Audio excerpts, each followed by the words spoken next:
I hope that you are all in college, both to learn how to make a living and how to make a difference. Public administration offers you the opportunity to do both. There have been few professors in the classrooms of St. Benedict's College, Mount St. Scholastica College, or Benedictine College who have been as remarkable and as humane as Mr. Robert C. Henry. You will notice on the handout that not only was he a magnificent professor of political science, he was also a practitioner of the political and administrative arts. This annual lecture was created to memorialize Bob Henry's legacy. David Leininger, SBC class of 1968, and a friend of mine for more than 50 years, created this series with a generous endowment. David went from St. Benedict's to the University of Kansas, where he earned his master's degree in public administration from the highly regarded program there in city management. His career has been distinguished by service both in the public and in the private sectors. In 1969, I graduated with a bachelor's degree from St. Benedict's College. I was one of 23 who earned the degree in political science that year. I also had the good fortune of serving Mr. Henry on a daily basis as departmental assistant, typing tests and quizzes and scoring multiple-choice exams. My purposes tonight are these. First, to introduce you to the practice of public administration, and secondly, to make you interested and even enthusiastic about seeking a career in public administration. Through public administration, you will be able to make a significant difference in the communities where you live. I have prepared a YouTube summary of this talk in case you would like to watch again and answer these questions. What did he say, and what did he mean? That version appears on my YouTube channel, cleverly and simply named John Settich. Now, if this is the first image that comes to mind when you think about American government, you're not alone, but it's only part of the picture. This picture of the United States Capitol represents the federal government, the central government, the strong central government. It is only part, though. Public administration includes state and local governments, of which there are many. I'm fond of describing state and local governments as line-of-sight governments. You see the policemen, you see the schools, you see the fire department, whether in your county or in your city or your hometown. This, to me, is the heart of public administration. That is state and local government. There's more, but that's at least its beating heart. Let's compare these two sectors by total employment. Federal employees number about 4 million, about half of whom are in defense area, including about 2 million in uniform.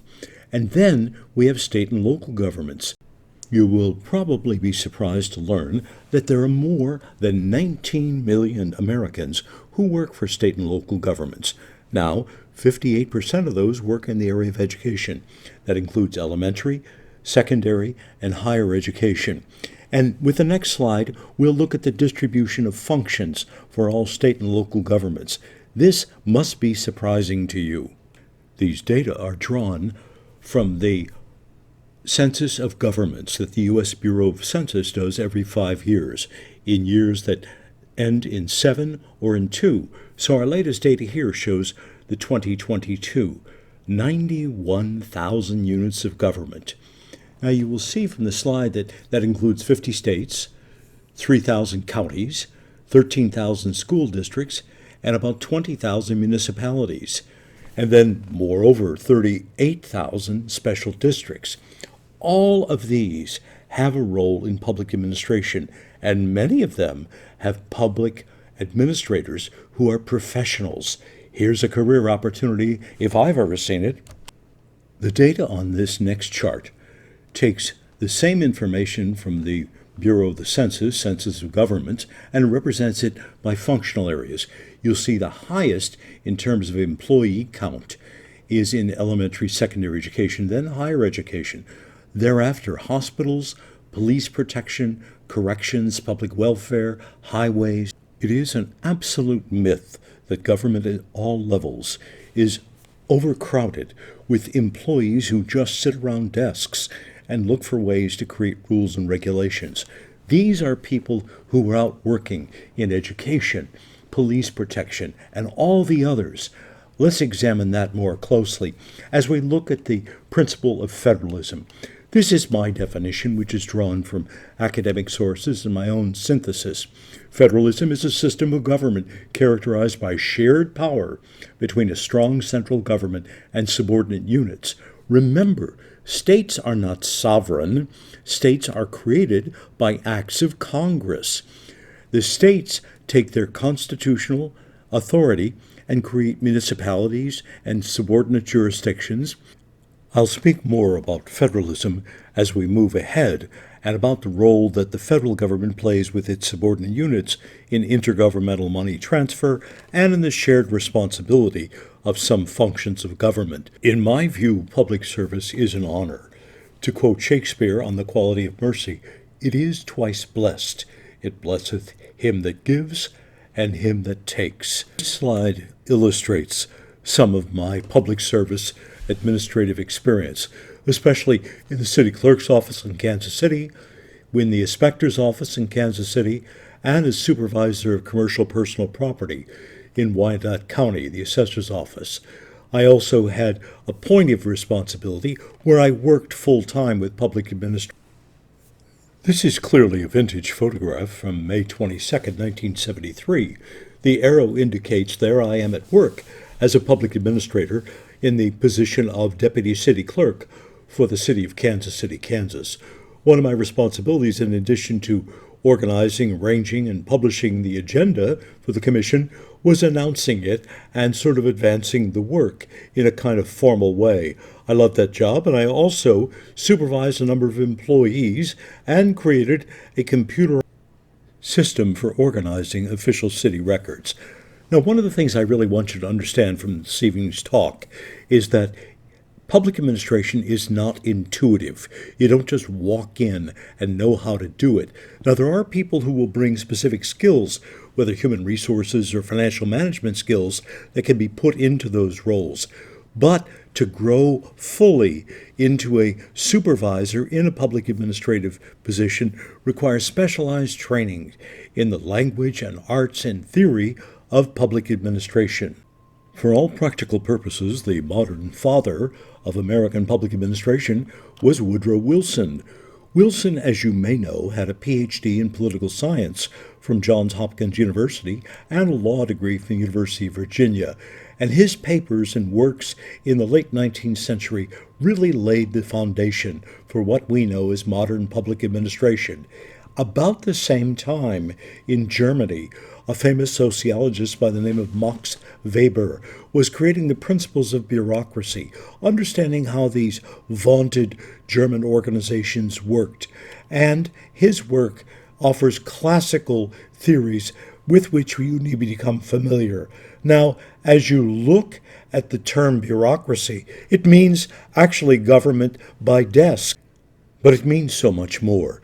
It means that the authority of the administrators depends on the consent of the governed, and that the Congress or state legislature passes laws, which are then turned into regulations, which are then turned into agencies and departments, and provided budgets, and given goals and direction, and that those are done in a systematic way that are open to the public inspection, and that is the essence of a bureaucracy. It is not some horrible epithet to throw at an organization. At about the same time all this was happening in public administration, there was a central theories of scientific management developed by Frederick Taylor and others, and they posited that there were best or ideal ways to organize workplaces. And if you go to Google and you read the story of Schmidt, the pig iron man, you'll understand the irony of these theories. Now, it wasn't long thereafter that people at the Harvard Business School, Elton Mayo and his colleague Fritz Rothelberger, created the famous Hawthorne experiment, a 9-year-long experiment into understanding how and why people worked in the workplace. And what they came up with, expectancy theory among others, was a very surprising description of informal organizations. You need to read the Hawthorne experiments. Meanwhile, in modern times, a brilliant political scientist by the name of Graham Allison has examined the central question: are public and private management alike or unalike? And if they are not similar, how are they dissimilar? And he proposes an examination of Sayre's law, which is a fascinating paper. And if you send me your email, I will send you the paper. But everybody thinks that if you're a great businessman, you can be a great public administrator. But the motivations and the operations and the oversight are so very different that it really doesn't work. Now let's try a definition of public administration. There are some that are pretty good and some that are not so satisfactory. I offer this one. It's the governmental process of implementing public policy choices made in a political forum by policymakers who are selected by citizens who give their consent through elections. Most often, public administration is identified by implementation by qualified and full-time administrators. That's what we look for. Now, to me, the most important question about public administration is what choices are the policymakers selecting? And these are some of the key questions. How will this child, how will these families encounter these problems, these public policy problems, and how will those solutions get implemented in a way that can be administered by a humane and affordable government? Those are the central questions. And the next question that follows is the one that is the theme of this talk. Who will it be? Who will be the persons of well-formed conscience and high skill levels who will take these jobs as public administrators and as public policymakers? I'm pleased to say that we have people at federal level working for the Joint Chiefs, working in the Pentagon, at local levels, and I'll describe some of those more to you in just a minute. Now I want to concentrate a little bit on the federal budget, on its functions and on its budgeting, so that it'll offer a contrast to the state and local. President Biden proposed his budget for the next fiscal year for about $7 trillion, with increased spending for education, health care, and he provided for increased corporate income taxes and other revenue enhancements. This is an important foundation. Good choices and good choices for funding them. I think this next chart is especially instructive. It gives the totality of the 2022 fiscal year federal budget, and it shows that 46% of the federal budget is devoted to so-called entitlement programs, Medicare, Medicaid, Social Security. An additional 14% goes to income security.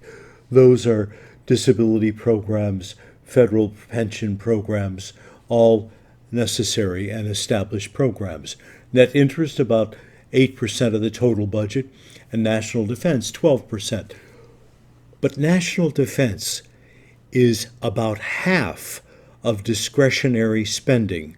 Remember, the rest of the income in entitlement programs or expenses in entitlement programs is established by law. Now, what's an entitlement program? It's one that was created by the Congress over a long term. 1935 Social Security, 1965 Medicare. What you need to remember is that the public pays taxes, payroll taxes, and other taxes for the promise of getting these benefits later in life. The Congress does not appropriate and authorize money for those every year. They would have to go in and change the underlying Social Security or Medicare structure, which they don't want to do. The president recommended an approval of $850 billion budget for the Defense Department for the year 2025.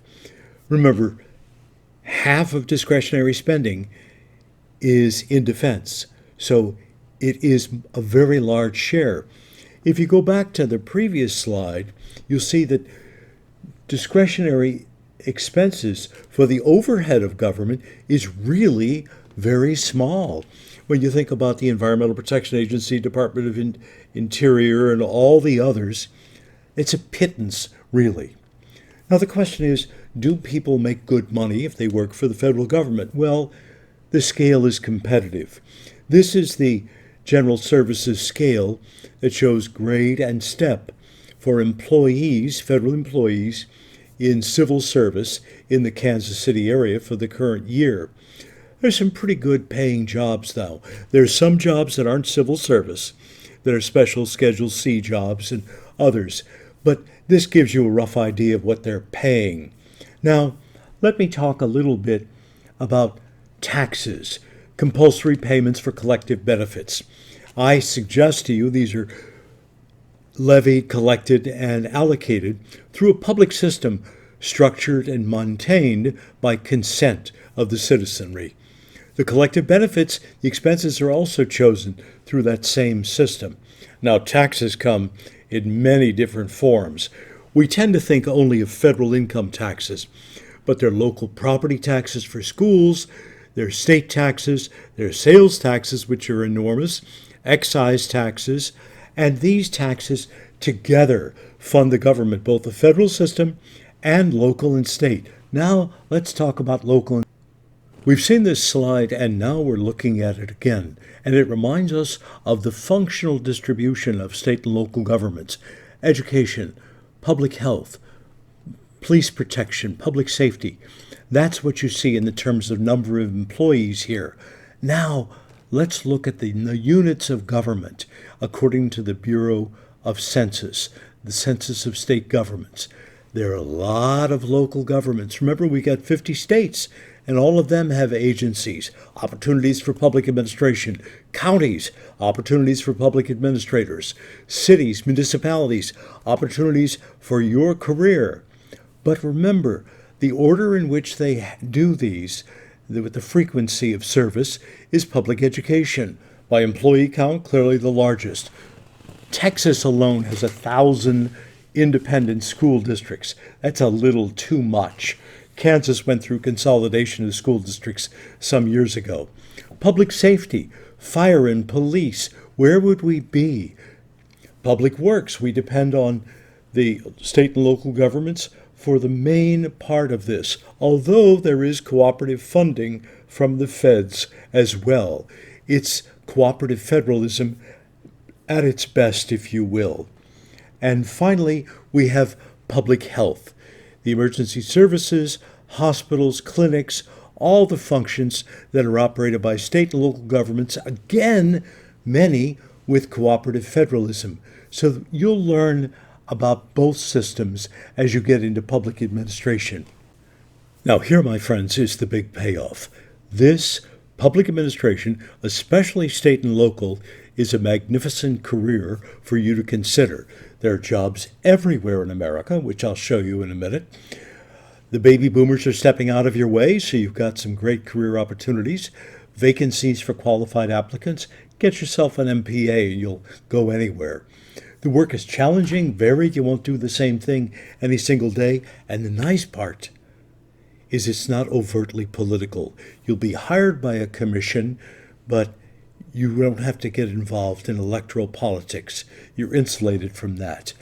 It is really a wonderful career opportunity for you, and I look forward to showing you more about that as I show you pictures of some of the 11 select people that I've featured here.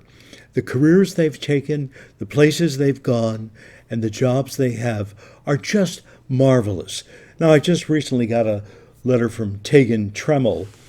Tegan is finishing his Master's in Public Administration at the George Bush School at Texas A&M, a fine program.